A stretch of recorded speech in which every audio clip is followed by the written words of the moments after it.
औज़ुबिल्लाहि बिस्मिल्लाहिर्रहमानिर्रहीम अस्सलाम वालेकुम।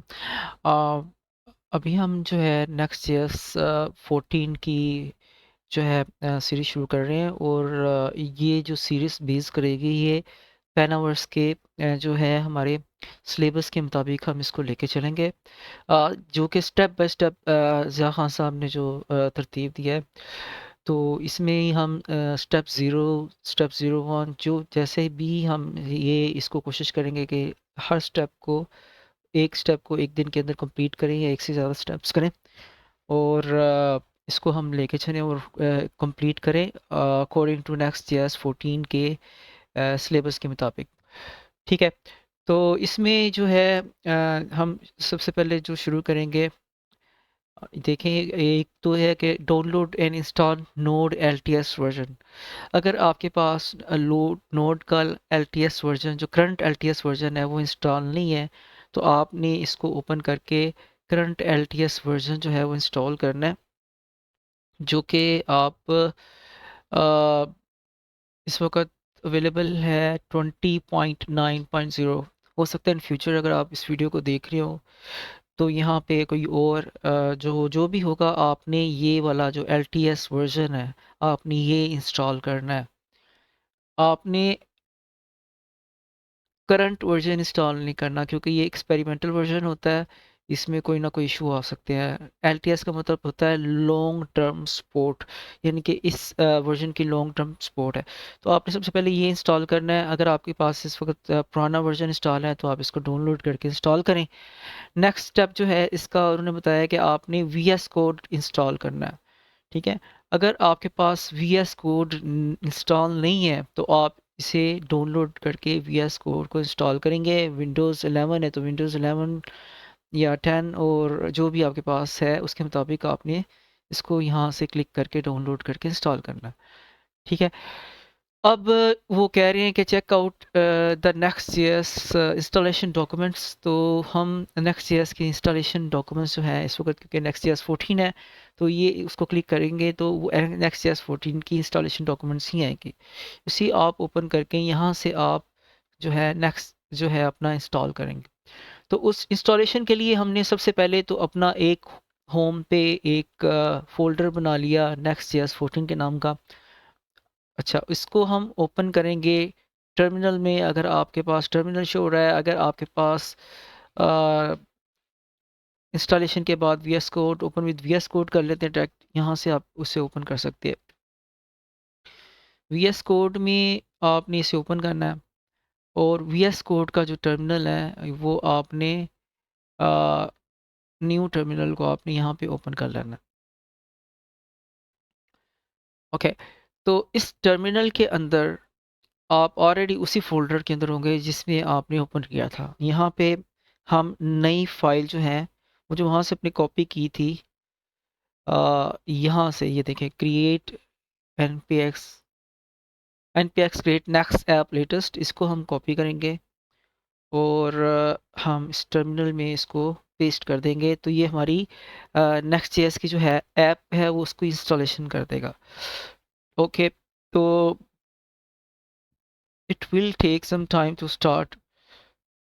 तो उतनी देर में हमने ये कर ली, एंटर कर दिया। हम इंस्टॉलेशन की जो बाकी जो चीज़ें हैं वो उसको रीड कर लेते हैं कि इसको जब इंस्टॉलेशन करेंगे तो उसके बाद वो कह रहा है कि on installation you will see the following prompts. आपको ये प्रॉम्प्ट सिखाएगा कि what is your project name. आप अपने प्रोजेक्ट का नाम यहाँ पे रख सकते हैं। उसके बाद आपसे पूछेगा कि आपने टाइपस्क्रिप्ट इस्तेमाल करना है, आपने हाँ या ना में। Obviously we will use the typescript और ESLint हम यूज़ करेंगे प्रोजेक्ट को जो है बेहतर तौर पर बनाने के लिए। उसके अलावा टेलविंड CSS का इस्तेमाल हम करेंगे, यस करेंगे इसको भी। SRC की डायरेक्टरी जो है उसको भी हम यस करेंगे। ये यानी कि अपना सर्वर साइड के कंपोनेंट्स हम इसमें सेव करते हैं। और उसके अलावा जो ऐप राउटर है इसे हमने यूज़ करना है। जो हमने एप्लीकेशंस बनानी है वो ऐप राउटर को सपोर्ट करेगी। और जो है इंपोर्ट एलियस, इसको भी आप यस कर सकते हैं और ये आपका रूट डिफाइन करता है कि आपने कहाँ से कंपोनेंट्स जो है वो इंपोर्ट करने हैं, अपने कंपोनेंट्स कहाँ रखेंगे। ठीक है, तो this is your choice. Even कि आप नहीं भी रखते हैं तो ऑटोमेटिकली वो आपकी जो इंपोर्ट है वो होती रहती है, लेकिन इस इंपोर्ट को बेहतर कर देता है आपका जहाँ पे रखा होता है आपको वहाँ से ऑटोमेटिकली ये कंपोनेंट को आपको इंपोर्ट कर देता है। ठीक है, तो होपफुली के अब स्टार्ट हो गया होगा हमारा। तो देखिए वही हमसे पूछ रहा है जो हमने वहाँ पे देखे हैं माई ऐप। तो यहाँ पे हम जो नाम रखेंगे वो वही रखेंगे जो कि वी एस कोड हम यहाँ से कॉपी कर लेते हैं, वही नाम रखते हैं जो कि ज़िया खान साहब ने रखा हुआ। तो स्टेप 00 कर रहे हैं हेलो वर्ल्ड, हम इसको इसी नाम से रखेंगे, एंटर करेंगे। टैब स्क्रिप्ट यूज़ करना है हमने, ESLint यूज़ करना है, Tailwind CSS yes, SRC directory हमने यूज़ करनी है, ऐप राउटर यूज़ करना है। एलियस को आपकी चॉइस है, यस करें या नो करें, this is your choice, I will do it yes. And इसको रूट को हम यहीं पे एंटर करेंगे और ये हमारा इंस्टॉलेशन स्टार्ट हो जाएगी। इट विल जो जो पैकेजेस हमने यहाँ पे देखे हैं वो सारे के सारे पैकेजेस वो हम इंस्टॉल करेगा। ओके, तो जैसे इंस्टॉलेशन कंप्लीट होती है हम जो है जो नेक्स्ट हम इसको अब जो डॉक्यूमेंटेशंस हैं जो उससे देख लेते हैं। ये जो रिपोस्ट्री है जहाँ सब की यही सी रिपोस्ट्री को हम अपडेट करेंगे और इसी जो डॉक्यूमेंटेशन जो है इसको हम अपडेट करते हैं अपनी रिपोस्ट्री में। तो मैं क्या करूँगा, मैं सबसे पहले मैंने ये जो चीज़ें की हैं इनके लिए मैं एक रीडमी एमडी की एक फ़ाइल बना लेता हूँ। ठीक है, ओके। तो मैंने थोड़ा सा काम पहले किया हुआ था जिसको मैंने, ताकि मैं इन डॉक्यूमेंटेशंस को अपडेट कर सकूँ। मैं यहाँ पे अपना Next.js 14 हेलो वर्ल्ड और ये रीडमी एमडी की जो कॉपी है वो मैं अपने फोल्डर में कॉपी कर लूँगा।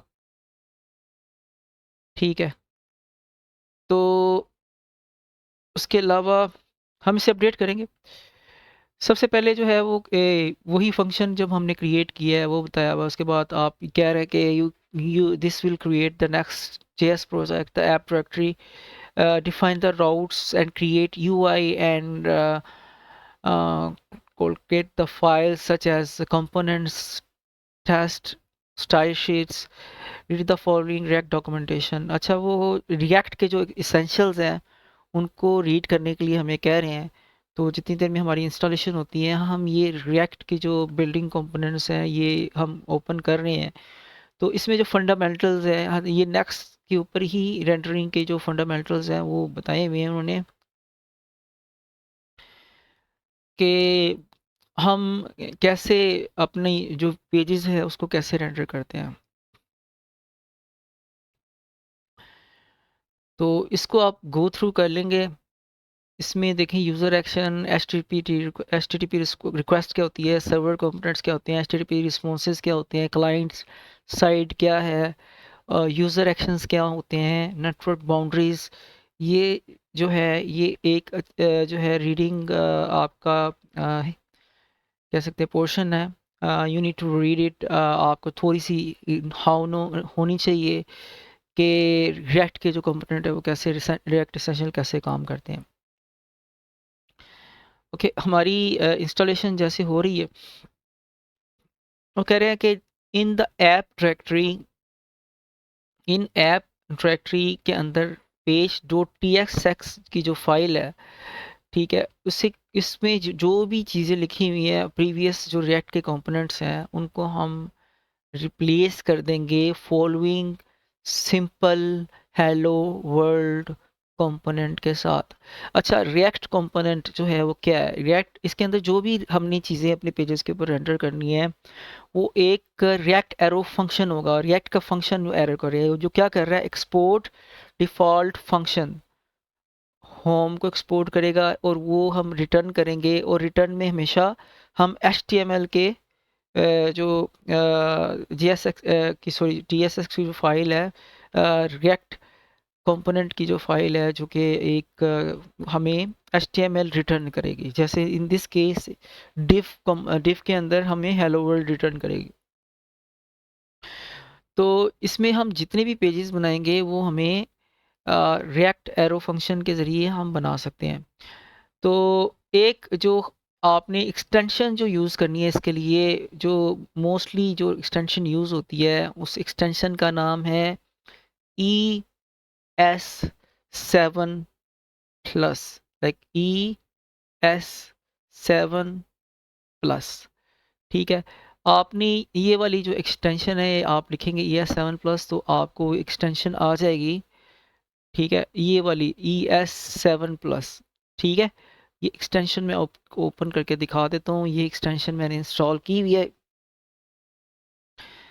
तो ये देख लीजिएगा। मैं थोड़ा सा इसका फ़ॉन्ट बड़ा कर दूँ ताकि आपको आसानी हो जाए। ठीक है, तो ये एक्सटेंशन आपने इंस्टॉल करनी है बिकॉज मेरे पास ऑलरेडी इंस्टॉल्ड है। तो इससे क्या होगा, इसके अंदर स्निपेट्स हैं, यानी कि आपको पूरा कोड, आपको रिएक्ट एरो फंक्शन का जो पूरा कोड है वो लिखना नहीं पड़ेगा, आपको टाइप नहीं करना पड़ेगा। आप इसके साथ ये जो स्निपेट्स है उसके साथ आप उसको यूज़ कर सकेंगे। आपने स्निपेट्स देखने हैं तो रिएक्ट एरो फंक्शन का जो पहला जो स्निपेट्स जो ज़्यादा यूज़ होगा इसके अंदर आपने, वो है RAFCE। ठीक है, आप को ये मेरे ख्याल से यहाँ पे दिखा देंगे, स्निपेट्स को क्लिक करेंगे तो आपको स्निपेट्स की कैटेगरीज वगैरह भी सब कुछ दिखा देगा। जो हमने जो यूज़ करना है ये इंस्टॉल हो गया है, तो हम फाइल में जाते हैं और ये देख लें, ये इसका फाइल्स का स्ट्रक्चर है।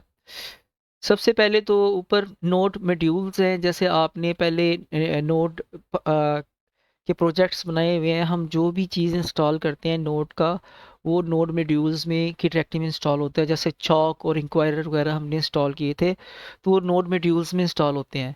तो इसमें जितने भी हमने मॉड्यूल्स यूज़ किए हुए हैं, नेक्स्ट.js ने अपने जो मॉड्यूल्स यूज़ किए हुए हैं सारे के सारे नोड मॉड्यूल्स में सेव है। ये पब्लिक की डायरेक्टरी है। पब्लिक की डायरेक्टरी में हम वो चीज़ रखते हैं जो कि हम लोगों को दिखाना चाहते हैं, यानी कि अगर यहाँ पे वर्सल डॉट एसवीजी है तो आप अपनी आपका path slash Vercel dot SVG जो भी लिखेगा तो ये उसको ये एक्सेस हो जाएगी। यानी कि इसके जिस जिस नाम से आपने वो फाइल बनाई होगी, उस नाम से वो फाइल को, आपके फाइल का आपका यानी कि आपकी वेबसाइट का नाम लिख के स्लैश उस फाइल का नाम लिखेगा तो वो फाइल यहाँ पे एक्सेस हो जाएगी। ठीक है, तो ये पब्लिक डायरेक्टरी में वो चीज़ें रखते हैं जो कि हम पब्लिकली एक्सेस कर सकें। दूसरी जो नेक्स्ट है ये SRC की जो हमने सेलेक्ट की थी, ये SRC की डायरेक्टरी है। इस SRC की डायरेक्टरी के अंदर हम अपने कंपोनेंट्स बनाते हैं। कंपोनेंट्स मींस के आपने वो सर्वर कंपोनेंट्स जो अपने फाइल के अंदर यूज़ करने हैं। इसमें यूआई के यूज़र इंटरफेस के कंपोनेंट्स भी हो सकते हैं। इसमें जो सेक्शन जो आप बनाएंगे, यानी कि नेविगेशन बार हो गया, फुटर हो गया, ठीक है, हीरो पेज हो, हीरो सेक्शन हो गया, उसके जो सेक्शंस हैं वो भी आप यहाँ पे बना सकते हैं, उसके कंपोनेंट्स यहाँ पे बना सकते हैं। ओके, यानी कि उसके बाद ये जो ऐप की डायरेक्टरी है इसमें आपके सारे राउट डिफाइन होते हैं, एप्लीकेशन के सारे राउट ऐप की डायरेक्टरी में डिफाइन होते हैं। यानी कि हमारा जो पहला जो पेज हमें यहाँ पे दिख रहा है, इसको पहले मैं npm run dev कर दूँ। अच्छा, npm run dev की कमांड यहाँ पे आपको मिलेगी। ये ये देखें, ये आपको मिलेगी npm run dev की कमांड। ये start server in development mode के अंदर के लिए हम जो अपने सर्वर को इसमें चलाते हैं डेवलपमेंट मोड में, अपने प्रोग्राम को चलाने के लिए हम npm run dev यूज़ करते हैं। अच्छा, जब तक ये चल रही है मैं आपको इसकी थोड़ी सी डिटेल बाद में बता दूंगा। इस वक्त हम ऐप के जो स्ट्रक्चर है हम उसको देख रहे थे। तो ये ऐप का जो फोल्डर है इसके अंदर सबसे पहले FAV फेवरेट आइकॉन है, FAV आइकॉन डॉट ICO। ये जो आइकॉन होता है ये वो आइकॉन होता है जो आपको मैं कोई एप्लीकेशन अगर ओपन करके देखूँ यहाँ पे, मिसाल के तौर पे मैं यहाँ पे गूगल ही ओपन कर लेता हूँ या गूगल या गिटबुक। मैं आपको यहाँ पे गूगल .com अगर ओपन करते हैं तो ये जो आइकॉन यहाँ पे नज़र आ रहा है गूगल के साथ ही, जहाँ पे कर्सर घूम रहा है, इसको फेवरेट आइकॉन कहते हैं, यानी कि FAV आइकॉन कहते हैं। ठीक है, तो ये जो है ये आपके ऐप के फोल्डर के अंदर है। यहाँ पे अगर आप ओपन करेंगे तो आपको ये वाला एफ आइकॉन आएगा। अगर आपने इसको अपना लगाना है तो आप इसे चेंज करके इसको डिलीट करके वहाँ पे अपना फेवरेट आइकॉन बना देंगे। वो कैसे लगाते हैं हम इसको सीखेंगे। globals.css के अंदर जो है आपके सारे प्रोजेक्ट की जो है CSS इसमें डिफाइन होती है। layout.tsx ये इस फाइल के अंदर आपकी एप्लीकेशन का लेआउट डिफाइन होता है कि आपकी पूरी एप्लीकेशन में जो लेआउट चलेगा। लेआउट क्या होता है, मिसाल के तौर पर लेआउट में आपको एक एग्जांपल समझाऊं। यहाँ पर हम अपना घर .com.p के ओपन करते हैं, तो इससे हम आपको ये समझाने की कोशिश करते हैं। ये जो पेज है, ये जो उसका ये वाली चीज़, ये हर पेज के ऊपर आएगा। जैसे हम नेक्स्ट की खोल लेते हैं, next.org ओपन कर लेते हैं, next.js.org ओपन कर लेते हैं। अच्छा, इसका ये वाला जो पोर्शन है, जो इसका नेव बार है, ये अगर आप किसी भी पेज पे चले जाएं, इसके डॉक्स के पेज पे चले जाएं, ब्लॉग के पेज पे चले जाएं, ये जो उसका नेव बार है ना, ये हर पेज में सेम रहेगा। यानी कि ये हमने लेआउट में डिफाइन किया हुआ है कि इसका जो ऊपर वाला हिस्सा है ये पूरी एप्लीकेशन के अंदर सेम रहेगा, बाकी चाहे नीचे वाली चीज़ें चेंज होती रहें। ठीक है, ये इसका जो आपका फुटर है ये सेम रहेगा सारी एप्लीकेशन में। ये चीज़ जो है, हम जो चीज़ हमने पूरी एप्लीकेशन में एक जैसी रखनी होती है, उस चीज़ को हम डिफ़ाइन कहाँ करेंगे, उस चीज़ को हम डिफ़ाइन करेंगे layout.tsx के पेज में। अच्छा, उसके बाद जो है हमारा जो ये page.tsx, ये जो मेन पेज है जिसमें हमने सारा व्यू डिफ़ाइन करना होता है, यानी कि एप्लीकेशन का जो फ्रंट एंड है वो इसमें डिफ़ाइन हुआ हुआ है। अब ओके, यहाँ पे हमें एरर आया है क्योंकि हमने जो एप्लीकेशन बनाई है, हम पहले उस एप्लीकेशन के अंदर जाएंगे, CD स्टेप 001, यहाँ पे जाके हम npm run dev करेंगे तो वो चलेगी। अगर हम उसी फोल्डर में यूज़ करेंगे जिसमें, क्योंकि उस फोल्डर में तो हमारी एप्लीकेशन नहीं है, हमने जो अपनी एप्लीकेशन बनाई है वो स्टेप 00 हेलो वर्ल्ड के नाम से बनाई है, और जो हम अपने प्रोजेक्ट का नाम बना रखते हैं, उसी नाम से हमारी डायरेक्टरी एक क्रिएट होती है, और उस डायरेक्टरी के अंदर हमारे सारी फाइलें इंस्टॉल होती हैं। क्योंकि यहाँ पे थी तो हम यहाँ पे npm run dev इधर चलेगी। ओके, तो ये जब तक वो डेवलपमेंट मोड में आ रही है, हम इसके बाकी जो हिस्से हैं एप्लीकेशन के, हम उसको देख लें। इसको मैं एक दफ़ा कंट्रोल क्लिक करके इसको ओपन में कर दूंगा ताकि ये बैकग्राउंड में इसकी जो कंपाइलिंग है वो कंपाइलिंग होती रहे। ओके, ये जो page.tsx है, इसके अंदर हमारी सारा व्यू जो हमने मेन जो चीज़ हमें नज़र आ रही है, जैसे मिसाल के तौर पर अगर मैं इसके Next.js के होम पेज पे मैं जाऊँ, Next.js.org के ये होम पेज पे मैं क्लिक करता हूँ, तो ये जो पहला पेज जो आ रहा है, ये जो पहला पेज जो होम पेज है, जो रूट पेज है, ये कहाँ पे डिफाइन होगा, ये इसका व्यू जो है वो यहाँ पे डिफाइन होगा page.tsx में, जो कि ऐप के फोल्डर में पड़ी हुई है फाइल। ठीक है, इसमें ये सारा का सारा व्यू जो है वो डिफाइन होगा। अच्छा, उसके अलावा जो इसकी आप ये आपकी ESLint की जेसन फाइल है। फ़िलहाल इसमें simple core extend next core को उन्होंने लिया हुआ है। अगर आपने इसको मज़ीद इसको देखेंगे तो जैसे जैसे आप इसको चेंज कर सकते हैं अकॉर्डिंग टू योर नीड। ठीक है, लेकिन इसे आपने फ़िलहाल हम इसी तरह रखें। ये गिट इग्नोर की फ़ाइल है जो आपकी डिफाइन करती है कि आपने जब इसको गिट करना है, जब गिट के ऊपर इंस्टॉल करना है, तो कौन कौन सी चीज़ें हैं जो साथ साथ कमिट ना हो। इसमें इन्वायरमेंट के जितने भी जो आप इन्वायरमेंट, जैसे नेक्स्ट डॉट इन्वायरमेंट के जो आप बनाएंगे, वो इन्वायरमेंट लोकल की जितनी भी फाइल्स हैं, इन्वायरमेंट की फाइल्स होती हैं कि कोई APIs अगर आप इसके अंदर डालेंगे तो उसकी इन्वायरमेंट में से सेव करेंगे तो वो कोई भी आपके गिटहब में सेव नहीं होंगी। इसी तरह नोड में ड्यूल्स को भी आप ऐड करते थे। अगर आपको याद होगा, आप जब नोड के प्रोजेक्ट्स बनाते थे तो गिट इग्नोर के अंदर नोड में ड्यूल्स ऐड करते थे। तो वो भी आपके नहीं होंगे। तो ये आपकी वो जो एपीआईज जो भी है यहाँ पे आप अच्छा ये next dot config dot JS है। ये भी कॉन्फ़िगरेशंस की फ़ाइल है। ये बाकी जितनी भी फ़ाइलें नीचे हैं ये आपकी कॉन्फ़िगरेशंस की फ़ाइल हैं। जो अहम फ़ाइल है जिसके अंदर आप Tailwind dot config dot TS के अंदर आप थोड़ा सा काम करेंगे। अगर आप कोई नया प्लगइन वगैरह इंस्टॉल करेंगे टेलविंड का, या कोई आप नई यूआई इंस्टॉल करेंगे, तो आप इसमें भी काम करेंगे टीएस कॉन्फ़िग फाइल के साथ। आपको पता है कि आपने क्योंकि टाइपस्क्रिप्ट में काम किया हुआ है, तो टीएस कॉन्फ़िग जेसन के अंदर जो सारी टाइपस्क्रिप्ट की जितनी भी जो है वो कॉन्फ़िगरेशन होती है, हमने इस किसी किस्म की कोई कॉन्फ़िगरेशन नहीं छेड़नी। और यहाँ पे ये मैंने रीडमी एमडी जो है वो इंस्टॉल की है। तो मैं ये वाली रीडमी एमडी को, जो उनकी रीडमी एमडी है, उसे मैं डिलीट कर दूंगा, क्योंकि I want to update my own readme MD. और इसको मैं F2 से रीनेम कर दूंगा। ओके, तो यहाँ पे हम चीज़ें अपडेट करते रहेंगे। जैसे हमने अपडेट किया यहाँ पे Next.js 14 इंस्टॉल किया है। आपने जो Node.js कहाँ से इंस्टॉल करना है उसका लिंक दे दिया। और ओके, यहाँ पे काफ़ी चीज़ें मैंने पहले से अपडेट की हुई हैं, हम बाद में उसे देखेंगे। अब हमारी एप्लीकेशन जो है वो ये स्टार्ट हो गई हुई है। मैंने आपको कहा था कि हम पेज डॉट tsx में जो भी चेंजेस करेंगे वो वहाँ पे शो होगी।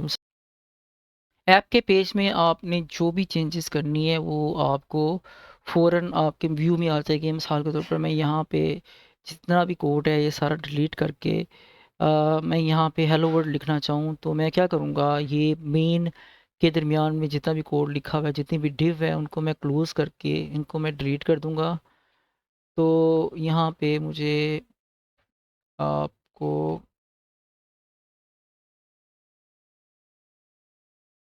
हेलो वर्ल्ड लिखा हुआ हमें नज़र आ जाएगा। चलिए मैं इसको मैन्युअली हम इसको सबको डिलीट कर देते हैं। ये मेन का टैग है, मेन के टैग के नीचे से ये जो डिव्स हैं इसको हमने क्लोज़ किया था, तो ये डिव को मैं डिलीट करता जाता हूँ साथ साथ। तो ओके,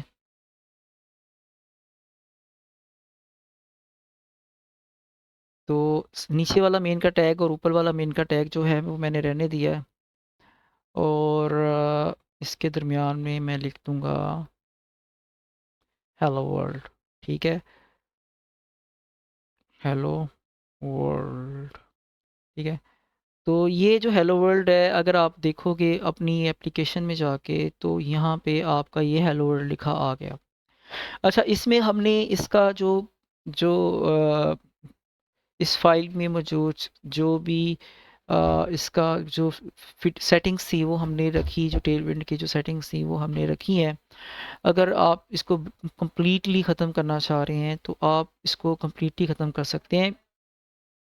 हम जो फॉलो कर रहे हैं, जो रिपोजिटरी फॉलो कर रहे हैं, या जो डॉक्यूमेंटेशंस फॉलो कर रहे हैं, आप उस डॉक्यूमेंटेशंस के अंदर से इसे ख़त्म कर सकते हैं। Let's see. अच्छा, इस केस के अंदर आपने देखा कि इसकी जो आपकी जो इसमें क्या कहते हैं, आपकी जो फॉर्मेटिंग थी, हमने उस फॉर्मेटिंग को कायम रखा है, क्योंकि हमने मेन के टैग के अंदर जो एलिमेंट्स यूज़ हुए हैं, क्या कह सकते हैं, क्लासेस यूज़ हुई हैं टेलविंड की, हमने उसको ख़त्म नहीं किया। ठीक है, तो अगर आप इसको ख़त्म कर दें यहाँ से, तो आपकी जो वो क्या कहते हैं, जो आपको सेंटर में नज़र आ रही थी हेलो वर्ल्ड, ये सेंटर में नज़र नहीं आएगी, आपको साइड पे आ जाएगी। लेकिन आप ये देखें कि इसके साथ साथ ये जो आपको ग्रेडियंट नज़र आ रहा है पीछे CSS का, ये भी हमें ख़त्म करना है। हम चाहते हैं कि ये भी ख़त्म हो जाए। तो उसके लिए हम क्या करेंगे कि ये जो ग्लोबल्स CSS की फ़ाइल जो मैंने आपको बताया था, यहाँ पे सारी की सारी CSS डिफ़ाइन होती है। तो ये जो पहली 3 लाइनें हैं ना, ये टेलविंड CSS की कॉन्फ़िगरेशन की रिक्वायरमेंट है, तो हम इसको डिलीट नहीं करेंगे। बाकी जितनी भी CSS है इसके अंदर, हम सारी की सारी CSS यहाँ से डिलीट कर देंगे। हम अपनी CSS खुद डिफाइन करेंगे बाद में, ठीक है। तो जैसे कि आप यहाँ पे 001 स्टेप 001 में देख रहे हैं कि दूसरा तरीका ये है कि आपने हेलो वर्ल्ड लिखना है, तो यहाँ से यही function export default function home को आप रिटर्न कर सकते हैं और ये डिव के अंदर रिटर्न करके आप हेलो फंक्शन लिख सकते हैं। हमने जो हेलो वर्ल्ड लिखा हुआ है वो जो ऑलरेडी आ रहा था, हमने सिर्फ सब कुछ डिलीट कर दिया। वही एक्सपोर्ट डिफ़ॉल्ट फंक्शन होम है और रिटर्न में डिव की बजाय हमने ये लिख दिया। अगर आप वहाँ से कॉपी कर सकते हैं तो वहाँ से भी आप इस सबको डिलीट कर दें और जो रिपोजिटरी में दिया हुआ है उसको कॉपी करें और यहाँ पे पेस्ट कर दें। It will be the same effect because वही चीज़ है, सिंपल। यहाँ पे टैग मेन का था, इधर टैग डिव का लगाया हुआ है। तो अगर मैं यहाँ पे जाऊँगा अपनी एप्लीकेशंस में जो हमने ये चलाई है, 1 मिनट, एप्लीकेशन हम लोकल होस्ट 3000 पे होगी, तो देखें ये हेलो वर्ल्ड आ रहा है। ओके, यही चीज़ जो है ये डिफ़ाइन की हुई है आपकी नेक्स्ट जेएस की डॉक्यूमेंटेशंस में। अगर इसकी इंस्टॉलेशन पे आप जाते हैं तो यहाँ पे आप इंस्टॉलेशन के बाद वो बताया हुआ है कि आपके जो स्क्रिप्ट्स हैं, और अगर आपने नया पेज बनाना है तो आप सिंपल यहाँ पे एक्सपोर्ट डिफ़ॉल्ट फंक्शन पेज का और रिटर्न H1 के दरमियान उन्होंने हेलो नेक्स्ट जेएस जो है वो कॉपी कर दिया हुआ है। हम इसको भी करके देखते हैं, ठीक है। कहना का मकसद जो ये सब चीज़ें मैं इसलिए करवा रहा हूँ कि आपको पता चले कि रिटर्न के बाद जो चीज़ हम रिटर्न कर रहे हैं वो एक HTML का कंपोनेंट है, ठीक है। तो अगर आप अब ऐप में जाते हैं अपनी तो वहाँ पे देखेंगे हेलो नेक्स्ट जेएस लिखा हुआ है यहाँ पे, ओके। तो दैट इज़ इसको हम आप रैप कर सकते हैं पैरेंथेसिस के अंदर। उसकी रीज़न ये है कि हमने काफ़ी कुछ करना है, तो इसको पैरेंथेसिस के अंदर रैप करके तो हम इससे मज़ीद। अच्छा, एक चीज़ आपने याद रखनी है कि आपने मेन डिव आपका एक ही होना चाहिए। तो हम क्या करेंगे कि इसको मेन बना लेंगे, सॉरी, कंट्रोल Z,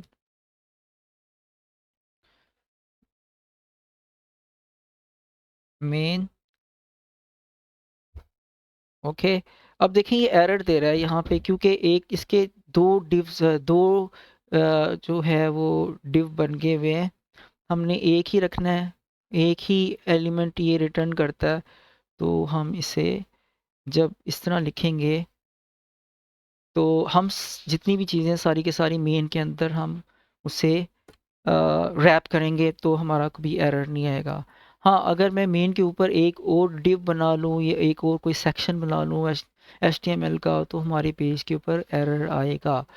तो ये मैंने 3-4 दफ़ा, क्योंकि मेरे अक्सर जो दोस्त थे उनको यहाँ पे एरर आ रहा था, तो मैंने इसलिए इसकी सारी आपको वेरिएशंस जो है वो आपको करके दिखा दी हैं। मीन्स कि अगर मैं यहाँ पे एक डिव बनाऊंगा जो मेन के बाहर होगा या कोई भी एलिमेंट HTML का लिखूंगा तो वहाँ पे हमें एरर आएगा। Let's see, I will show you div. तो ये हमें यहाँ पे एरर आ रहा है। तो जो डिव आपने नए बनाने हैं वो आपने इसके अंदर बनाने हैं, मेन के अंदर ये। और इसको आप इस तरह सिंपल रखेंगे तो ज़्यादा आपको इजीली रहेगा ये। अच्छा, तो देखिए ये हो गया हमारा हेलो वर्ल्ड तक हमने कैसे आना है, ये हमारा 0 0 जो था वो कंप्लीट हो गया। इसके बाद जो नेक्स्ट स्टेप जो है वो हमें जो बताया है, हेलो वर्ल्ड के बाद दोबारा हम रिपोजिटरी के अंदर जाते हैं, अपनी ज़िया खान साहब की रिपोजिटरी के अंदर जाएंगे पेनावर्स में, और नेक्स्ट स्टेप देखते हैं कि हेलो वर्ल्ड के बाद जो है हमने क्या करना है। हमने अपनी इस जो हमारा जो प्रोजेक्ट है इसको हमने डिप्लॉय करना है। कहाँ पे हमें इसे डिप्लॉय करना है? वर्सल में। तो सबसे पहले तो आपको वर्सल में अपना एक अकाउंट बनाना पड़ेगा, ठीक है। आप मेन के ऊपर आएँ। अच्छा, वर्सल का अकाउंट आपने हमेशा याद रखना है कि आपने अपने गिटहब के अकाउंट के साथ उसको लिंक करना है। तो अगर आपका गिटहब का अकाउंट नहीं बना हुआ तो पहले आप अपना गिटहब का अकाउंट बनाएंगे, ठीक है। उसके बाद आप उसे वर्सल का अकाउंट जो है वो आप अपना बनाएंगे और जस्ट वर्सल डॉट कॉम पे जाके यहाँ पे आप साइन अप करेंगे। मेरा क्यों बना, क्योंकि ऑलरेडी बना हुआ है तो मेरा वो डैशबोर्ड दिखा रहा है और जो जितने मेरे प्रोजेक्ट्स हैं वो दिखा रहा है मुझको। तो आपने क्योंकि नया बनाना है तो उसके लिए मैं क्या करूँगा, यहाँ पे एक प्राइवेट विंडो खोलता हूँ और उसमें मैं वर्सल डॉट कॉम खोलता हूँ। ठीक है, तो इसमें वो मुझे इजाज़त देगा कि मैं आपको स्टेप्स बता दूँ। स्टेप्स में आपको दिखा देता हूँ, लेकिन उसे आपने खुद ही करना है। अगर मैं इसको एक दफ़ा और बनाऊंगा तो मेरे हो सकता है मेरे अकाउंट को वो ब्लॉक कर दे। यानी कि आपने वर्सल के मल्टीपल अकाउंट्स नहीं बनाने। अगर आप वर्सल के वर्टिकल अकाउंट यानी मल्टीपल अकाउंट्स बनाना चाहोगे तो उसको आपके जो है अकाउंट्स को वो ब्लॉक कर देगा। ठीक है, और वो फिर मुश्किल हो जाता है उसको, फिर आप जल्दी से आप उसको ग्रैब नहीं कर सकते। तो यहाँ पे ये आपको ऑप्शन दे रहा है, यहाँ पे साइन अप की ऑप्शन आएगी, अभी नहीं आई है, अभी तो लोड कर रहा है सर। तो जैसे इसकी साइन अप की ऑप्शन आएगी हम इसे साइन अप करेंगे।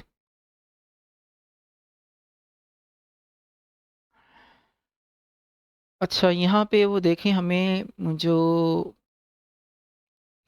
सब कुछ मिल जाएगा, इवन कि हमें यहाँ से बने बनाए टेम्पलेट्स भी मिल जाएंगे नेक्स्ट के, जो हम बाद में देखेंगे। ये साइन अप का बटन आ गया, आपने साइन अप के बटन को क्लिक करना है। ठीक है, आपको साइन अप के बटन पे क्लिक करके प्रोसीजर फॉलो करना है और जहाँ से वो आपको मांगेगा कि आपने साइन अप विद किससे करना है तो आपने गिटहब के साथ उसको लिंक कर लेना है। ठीक है, तो आप इसका पहले गिटहब का अकाउंट होना चाहिए, तो इस चीज़ को आपने ख्याल रखना है। बाकी हम नेक्स्ट, मेरा क्योंकि वर्सल ऑलरेडी इंस्टॉल्ड है तो मैं नेक्स्ट स्टेप पे जाऊंगा। नेक्स्ट स्टेप है डिप्लॉयमेंट का। Deployment is very simple. अगर आपका वर्सल का अकाउंट बना हुआ है तो आपने सिंपल अपने इसको पहले आपने जो आपका प्रोजेक्ट जो रन हो रहा है यहाँ पे, इसे आपने पहले क्लोज़ करना है। इसे कैसे क्लोज़ करेंगे, आप कंट्रोल सी आप दबाएंगे, ये ब्रेक का फंक्शन है। ये आपसे कहेगा कि आपने ये बैच जॉब टर्मिनेट करनी है, आप इसे वाई यस करेंगे, एंटर करेंगे, और आपका जो है ये जो बैच जॉब चल रही थी जो आपको व्यू दिखा रहा था डेवलपमेंट मोड के अंदर, वो ख़त्म हो जाएगा। ठीक है, इसे क्लोज़ करने के बाद आपने यहाँ पे सिंपल लिखना है वर्सल। अगर आप पहली दफ़ा कर रहे होंगे, सॉरी, वर्सल, अगर आप पहली दफ़ा कर रहे होंगे तो यहाँ पे आपसे लॉगिन की ऑप्शन मांगेगा। ठीक है, मैं क्योंकि इससे पहले यूज़ कर चुका हूँ तो मुझे सिंपल वो बता रहा है कि आपने इसको डिप्लॉय करना है। मैं आपको वो ऑप्शन भी बता देता हूँ, मैं इसे भी कंट्रोल सी करता हूँ, आपको जो लॉगिन की ऑप्शन करता है। अगर मैं वर्सल लॉगिन यहाँ पे लिखूँगा तो ये मुझे भी वर्सल लॉगिन की ऑप्शन देगा। ठीक है, यहाँ पे आपने लॉगिन कंटिन्यू विद गिटहब करना है और वो आपको एक लिंक पे लेके जाएगा, वो आपने लिंक ओपन करके वो आपका गिटहब के साथ लॉगिन हो जाएगा। ठीक है, तो मेरी क्योंकि ऑलरेडी लॉगिन है तो मैं सिंपल यहाँ पे लिखूँगा वर्सल और एंटर कर दूँगा। वर्सल एंटर करूँगा तो मुझे कहेगा कि आपने इसको डिप्लॉय करना है। मैं उसे कहूँगा यस, ओके। तो ये उसकी जो लोडिंग के जो स्कोप है उसके अंदर जाएगा, फिर वो मुझे पूछेगा कि आपने कौन से कामरान, मोहम्मद कामरान के नाम से मैंने जो वर्सल का अकाउंट बनाया हुआ है, वो कहेगा यहाँ पे आपने इसको सेलेक्ट करेंगे, इसे एंटर करेंगे हम, और ये डिप्लॉयमेंट का प्रोसेस जो है वो स्टार्ट कर देगा। पूछेगा कि आपने कोई एग्जिस्टिंग प्रोजेक्ट के ऊपर तो इसको कॉपी नहीं करना, ऑब्वियसली मैं न्यू बना रहा हूँ तो इसको मैं नो कहूँगा, और दोबारा ये कहता है प्रोजेक्ट का नाम आपने क्या रखना है, स्टेप 00 हेलो वर्ल्ड, मैं कहूँगा यस। और कहाँ पे, इसी डायरेक्टरी में हूँ क्योंकि मैं उसी डायरेक्टरी में हूँ जहाँ पे प्रोजेक्ट मौजूद है, तो यहाँ पे मैं इसी को एंटर कर दूँगा। तो ये मेरे प्रोजेक्ट को सेट करेगा, बिल्ड करेगा, और मेरे प्रोजेक्ट को वो अपलोड कर देगा। तो दोबारा मज़ीद देखते हैं कि हमने इसके अंदर क्या है। अच्छा, तो इसमें जो था हमारा यही था, मज़ीद जो डॉक्यूमेंटेशन है नेक्स्ट की जो स्टडी करने के लिए, जब तक वो हमारा डिप्लॉय होता है उसमें टाइम लेगा। तो हम ये जो boot strap with neck strap boot strap हमने यूज़ नहीं करना, हम टेलविंड यूज़ कर रहे हैं। तो हम टेलविंड के साथ ना अपनी एक चीज़ जो है वो बना लेते हैं, हम अपना थोड़ा सा काम कर लेते हैं टेलविंड के साथ। हम यहाँ पे हम मेन के अंदर, ठीक है, एक अपना हेडर बना लेते हैं। हेडर मतलब अपना छोटा सा एक हेडर का टैग जो है वो बना लेंगे, और इसके अंदर हम डिफ़ाइन करेंगे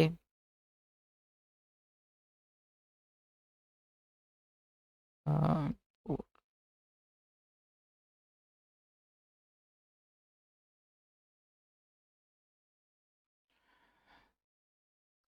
अच्छा, लिंकिंग और नेविगेशन हम आगे पढ़ेंगे।